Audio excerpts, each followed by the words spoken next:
পান খাওয়া বিভিন্ন রকম জর্দা দিয়ে এটা সবসময়ই শরীরের জন্য অনেক অনেক ক্ষতিকর।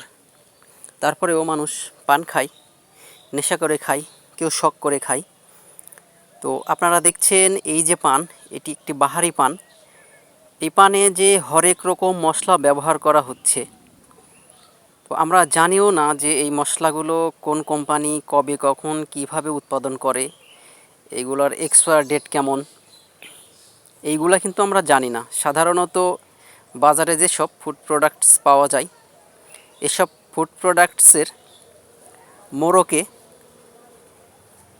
ডেট দেওয়া থাকে, উৎপাদন ডেট এবং এর মেয়াদ উত্তীর্ণের ডেট দেওয়া থাকে। এই ডেট দেখেই আমরা সাধারণত ফুড প্রোডাক্টসগুলো খেয়ে থাকি এবং প্রায় সবগুলো সচেতন লোক ভোগ্যপণ্যের গায়ে মেয়াদ উত্তীর্ণের তারিখ দেখে তারপর তারা সেইগুলো কেনে বা খায়।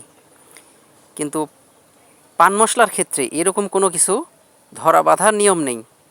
মানে এইগুলো সাধারণত দেখা যায় যে বিভিন্ন হাটে বাজারে পাওয়া যায়, যেগুলোতে কোনো মেয়াদ থাকে না, মেয়াদ উত্তীর্ণের তারিখ থাকে না, উৎপাদন ডেট থাকে না। একটি পানে প্রায় 30 থেকে 40 রকম মশলা ব্যবহার করা হচ্ছে। প্রায় 30 থেকে 40 রকম মশলা দিয়ে একটি পান সাজানো হচ্ছে, আর তারপর আমরা সেই পানগুলো খাচ্ছি। অনেক মজা, খুব সুস্বাদু এবং মুখরোচক। কিন্তু আমরা এটা ভাবছি না যে এসব মশলা যেসব কোম্পানি উৎপাদন করে, তারা কিভাবে উৎপাদন করে, এইগুলোর পার্শ্ব প্রতিক্রিয়া কী, এগুলো কতটা ক্ষতিকর, এইগুলা কিন্তু আমরা বিবেচনা করি না। তো আমি মনে করি প্রত্যেকটা সচেতন লোকের পান খাওয়াই উচিত না, বিভিন্ন রকম মশলা দিয়ে পান খাওয়া উচিত না, পাশাপাশি জর্দা বা যে কোনো কিছু দিয়েই পান খাওয়া উচিত নয়।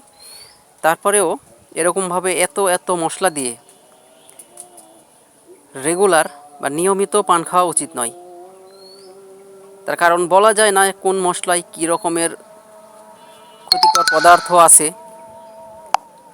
বা কোন মশলার দ্বারা কোন রোগ সৃষ্টি হতে পারে, এইগুলো কিন্তু আমরা জানি না।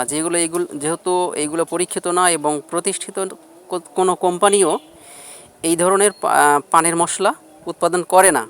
বিধায় যদি আপনারা কেউ পান খেতেও চান, সেই ক্ষেত্রে আপনারা শুধুমাত্র চুন সুপারি দিয়ে পান খেতে পারেন। আমি বলবো যদি পারেন তো পান খাওয়া একেবারেই পরিহার করুন, পরিত্যাগ করুন, কারণ এইগুলো স্বাস্থ্যের জন্য খুবই খুবই ক্ষতিকর।